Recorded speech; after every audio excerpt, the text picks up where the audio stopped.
नमस्ते आप सभी लोगों को। वेलकम टू साइकोलॉजी की पाठशाला। आज मैं कोई एसटीडी का टॉपिक लेकर नहीं आई हूँ। आज मैं लेकर आई हूँ जर्नल लाइफ से रिलेटेड टॉपिक को लेकर। आज मैं उन टॉपिक को डिस्कस करने वाली हूँ जो सभी पेरेंट्स के लिए काफ़ी हेल्पफुल हो सकती है। तो चलिए जानते हैं पेरेंट्स के लिए ये कैसे हेल्पफुल हो। देखिए, आज ये टॉपिक उन लोगों के लिए है जो पेरेंट्स हैं या पेरेंट्स बनने वाले हैं, या जो बड़े भाई बहन हैं अपने छोटे भाई बहन को कुछ समझाना चाहते हैं। तो आप अपनी बातों को कैसे समझाएँगे कि वो पॉज़िटिव वे में लें, है ना?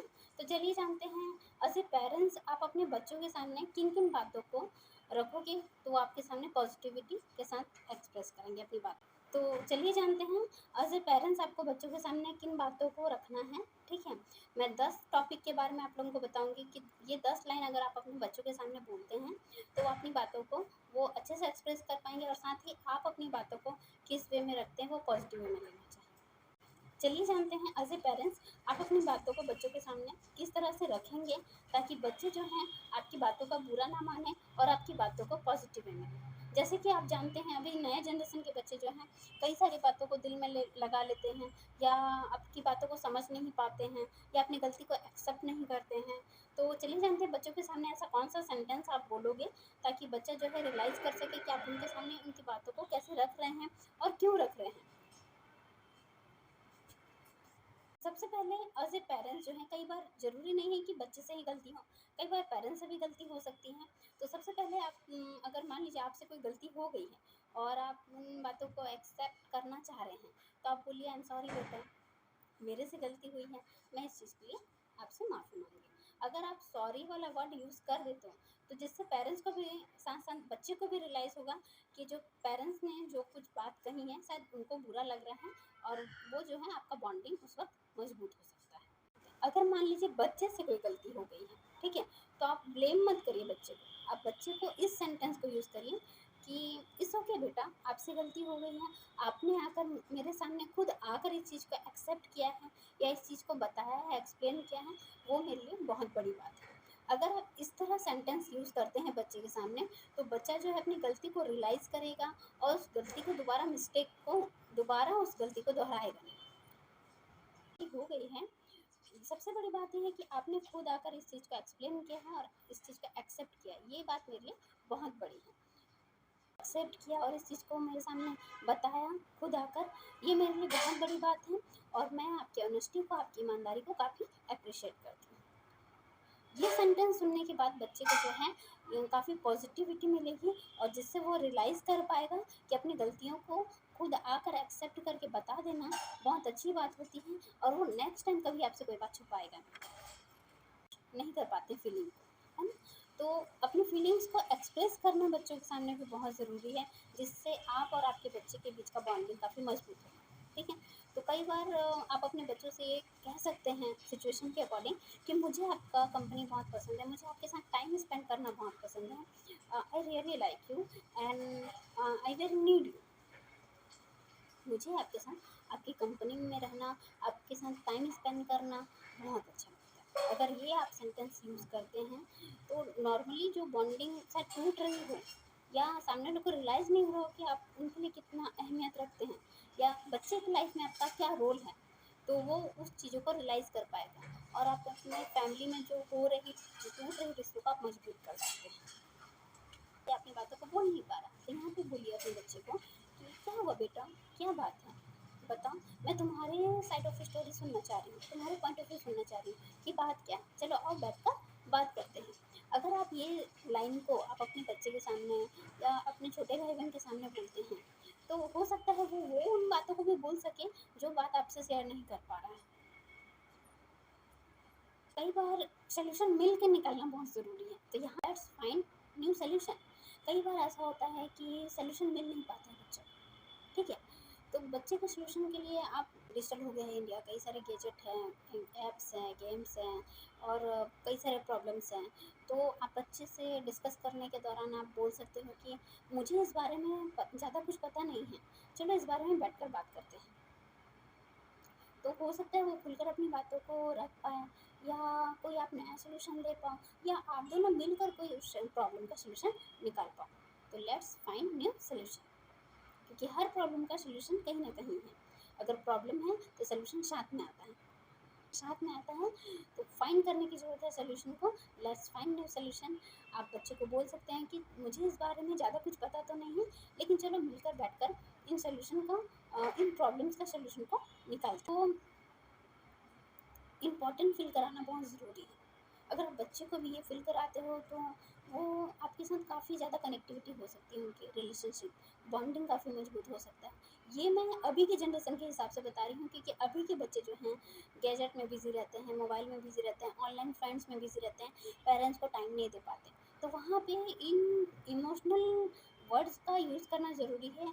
आप उनको अपना बारे में फीलिंग एक्सप्रेस करोगे, तभी बच्चा जान पाएगा कि वो बच्चे आपके लिए कितने इम्पोर्टेंस हैं। यूज़ कर सकते हैं कि थैंक यू बेटा, सो ग्रेटफुल कि तुम हमारे लाइफ में आए, तुम हमारे लाइफ के लिए बहुत इम्पोर्टेंट हो। अगर आप इस तरह से एक्सप्रेस करते हैं अपनी फीलिंग को अपने बच्चे के सामने, तो वो भी काफ़ी हैप्पी फील करता है कि मेरे पेरेंट्स जो हैं काफ़ी खुश हैं मेरे उनके लाइफ में आने की वजह से। तो कभी भी कोई गलत काम बच्चा नहीं करेगा। जब भी उनको कुछ नेगेटिव थिंकिंग आएगी सुसाइड अटेम्प्ट करने का, तो वो आपको आपके द्वारा बोला गया ये सेंटेंस बच्चे को याद आएगा, और वो एक पल के लिए तो कम से कम रुक कर उन चीज़ों के बारे में सोचेगा कि वो क्या गलत कर रहा है, क्या सही कर रहा है।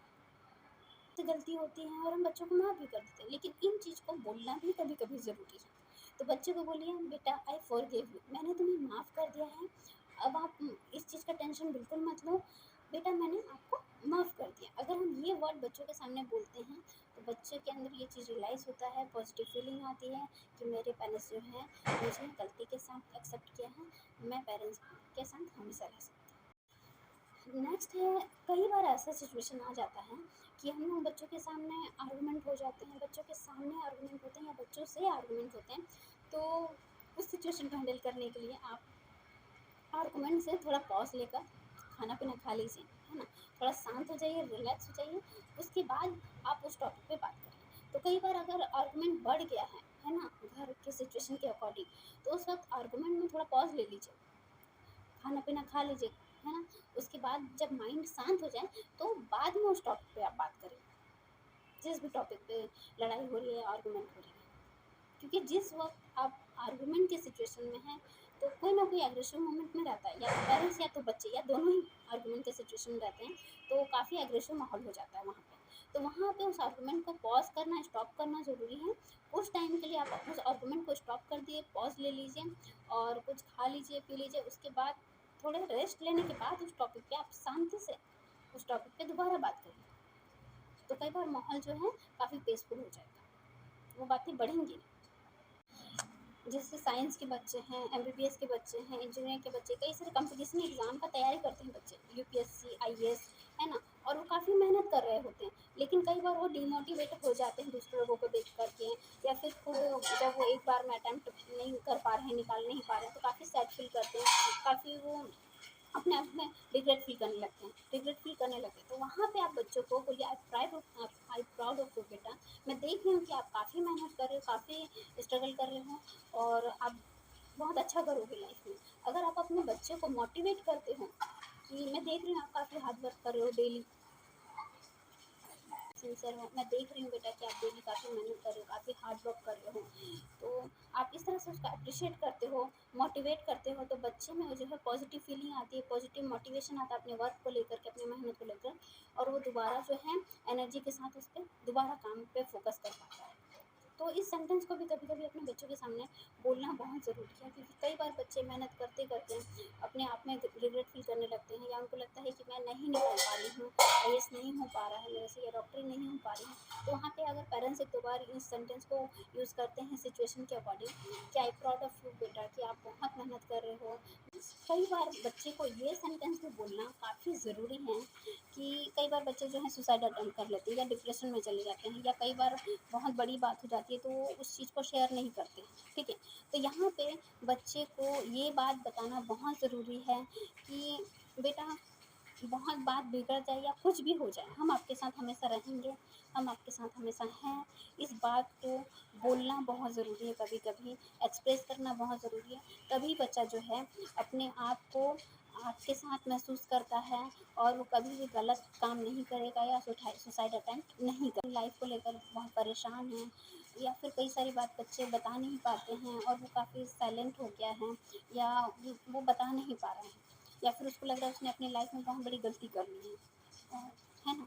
तो उस सिचुएशन में जो है बच्चे को आप अगर ये बोलते हैं कि बेटा देखिए कितनी भी बात बिगड़ जाए या बहुत बुरा भी सिचुएशन आ जाए, तो हम आपके साथ हमेशा खड़े रहेंगे, हम आपके साथ हैं और आप हमारे लाइफ के लिए बहुत ज़रूरी हैं। अगर ये सब बात हम अपने बच्चों को बोलते हैं, तो वो उन बातों को रियलाइज़ कर पाता है कि हम अपने पेरेंट्स के लिए बहुत इम्पोर्टेंट हैं और हमारा रोल बहुत इम्पोर्टेंट है उनकी लाइफ में। तो वो काफ़ी मोटिवेटेड रहेगा, वो हर सिचुएशन में उन चीज़ों को रियलाइज़ करेगा कि पेरेंट्स के लिए हम बहुत इम्पोर्टेंट हैं। तो हो सकता है वो सुसाइड अटेम्प्ट करने से भी बच जाए। तो ये सारे सेंटेंस मैंने बताया आप लोगों को कि एज़ ए पेरेंट्स आपको कौन-कौन से सेंटेंस यूज़ करना है, जिसकी वजह से आप एज़ ए पेरेंट्स अगर इन सेंटेंस को यूज़ करते हैं, तो बच्चे के लिए काफ़ी बेनिफिट हो सकता है, घर के माहौल के लिए काफ़ी बेहतर हो सकता है, आपके कम्युनिकेशन को बहुत अच्छा बना सकता है, आपके रिलेशनशिप को काफ़ी मजबूत कर सकता है। तो चलिए मैं एक समराइज़ करके बता देती हूँ कि वो सेंटेंस कौन-कौन से हैं। नॉर्मली मैं 10 ही सेंटेंस के बारे में बताई हूँ, इसके अलावा भी कई सारे सेंटेंस हो सकते हैं, बट मैंने एज़ ए पेरेंट्स इन चीज़ों का यूज़ करना बताया है। जो अक्सर हम अपनी लाइफ में करते हैं बट बहुत कम। मुझसे गलती हो गई। दूसरा, कोई बात नहीं, अगर आपसे गलती हुई है, सबसे बड़ी बात ये है कि आपने अपनी गलती एक्सेप्ट की और आपने खुद आकर ये बातें मुझे बताई। तो आपकी ईमानदारी की काफ़ी मुझे आपकी कंपनी बहुत पसंद है। Listen to you your side of story. मैं सुनना चाहती हूँ कि आप क्या कहना चाहते हो। आप अपनी बात को बोलिए, मैं आपके पॉइंट ऑफ व्यू को जानना चाह रही हूँ। सोल्यूशन, अगर लाइफ में कोई भी प्रॉब्लम आया है तो let's find a solution. Her problem का कोई ना कोई सोल्यूशन है ही। तो चलो बैठ कर उन सोल्यूशन को हम लोग फाइंड करते हैं। थैंक यू बेटा, आप हमारे लाइफ में आए। मैंने आपको माफ़ किया, आई फॉरगिव यू। आपको माफ़ किया, चलो चिल करते हैं। आई प्राउड ऑफ यू बेटा, मैं देख रही हूँ कि आप बहुत मेहनत कर रहे हो। चाहे बात कितनी भी बिगड़ जाए, कितना भी सिचुएशन ख़राब हो जाए, कितनी भी आप गलतियाँ कर लो लाइफ, लेकिन हम आपके साथ हमेशा हैं और रहेंगे। इस बात की चिंता मत करिए कि आपके पेरेंट्स आपके साथ नहीं हैं, हम आपके साथ हमेशा। एज़ ए पेरेंट्स वो सेंटेंस आप यूज़ कर सकते हैं जो आपके बच्चे के लिए काफ़ी इम्पोर्टेंस है, आपके लिए काफ़ी इम्पोर्टेंस है और लाइफ को काफ़ी पीसफुल और स्मूथ बना सकती हैं।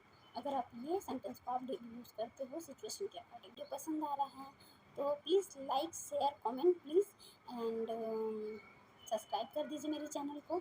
और अगर आपको कोई और टॉपिक पे रिलेटेड चीज़ों को जानना है तो आप मुझे कमेंट बॉक्स में कमेंट कर सकते हैं।